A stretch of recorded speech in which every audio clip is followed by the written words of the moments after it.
ভিডিওর ফুটেজটি দেখে আপনাদের কষ্ট হয় না, দুঃখ হয় না, মায়া লাগে না, প্রতিবাদ করতে ইচ্ছে হয় না? কিভাবে করবেন? আপনি তো মুনাফিকের কাতায় চলে গেছেন। এই মানুষটাকে যেভাবে অত্যাচার অন্যায় করেছে একটু প্রতিবাদ করেন।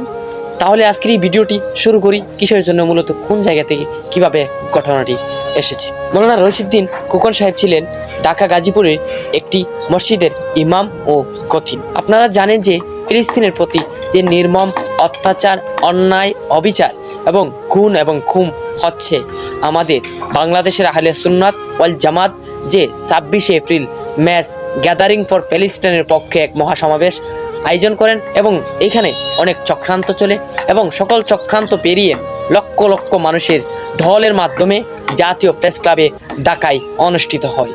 ওইখান থেকে একজন বাংলাদেশ ইসলামী ছাত্র সেনার সংগ্রামী সাবেক কর্মী এবং ঢাকা মহানগর উত্তরার এবং সহসভাপতি মৌলানা রশিদউদ্দিন খোকন সাহেবকে যে মব সিস্টেম এর মাধ্যমে অন্যায় অত্যাচার করে যেভাবে মেরে ফেলা হয়েছে, ওইখান থেকে সমাবেশ থেকে ফেরার পথে উনি যাওয়ার সময় ওনাকে 2 মাস আগে একটি বলৎকারের অভিযোগে, অর্থাৎ এটা একটা চক্রান্ত ছিল, এই চক্রান্ত করেই তাকে এভাবে নির্যাতন করে মেরে ফেলা হয়েছে। বুঝলাম উনি অন্যায় যদি করে থাকে তাহলে আইন এটার বিচার করবে, সুষ্ঠু তদন্তের মাধ্যমে বিচার হবে।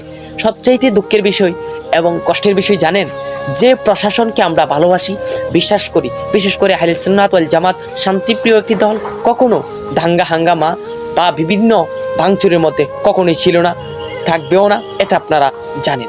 পুলিশ যে একটা স্লোগান দেওয়া হচ্ছে 1 2 3 4 পুলিশ তুই সত্যিকারের স্বৈরাচার, এর প্রমাণ কারবালার ময়দানের যে ঘটনা, পানির কারণে যে ঘটনাটা ঘটেছিল, যেন এটার একটি বাস্তব উদাহরণ।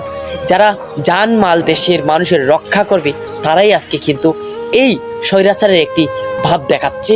এবং যেভাবে মৌলানা রশিদউদ্দিন খোকন ভাইকে নীরবে এবং তৃষ্ণায় খাতুর হয়ে ওনাকে মরতে হয়েছে, একটু পানিও দেয়নি সেই স্বৈরাচার পুলিশ প্রশাসন, এটার কোনো উদ্যোগ নিচ্ছে না।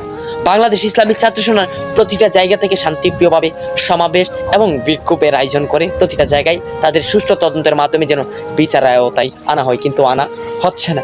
এবং যে গতকাল যে অবরোধ কর্মসূচি ছিল, ওইখানে জামাত শিবির নেতারা যেভাবে আক্রমণ করছে পুলিশের সাথে, এখান থেকে বোঝা যাচ্ছে স্বৈরাচার বাংলাদেশেই আছে।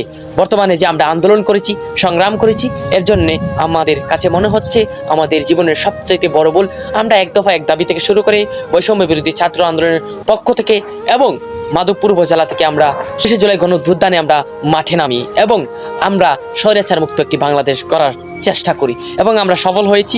কিন্তু এখন দেখছি আমাদের সাথে বৈষম্য করা হচ্ছে, বাংলাদেশের সুন্নি জনতার সাথে বৈষম্য করা হচ্ছে।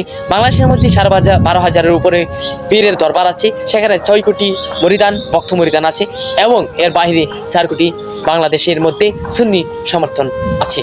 তাহলে যদি অতি দ্রুত তাদেরকে আইনের আওতায় না হয়, বাংলাদেশের প্রতিটা রাজপথ বন্ধ করে দেওয়া হবে। সবাই ভালো থাকবেন, সুস্থ থাকবেন। আল্লাহ হাফেজ।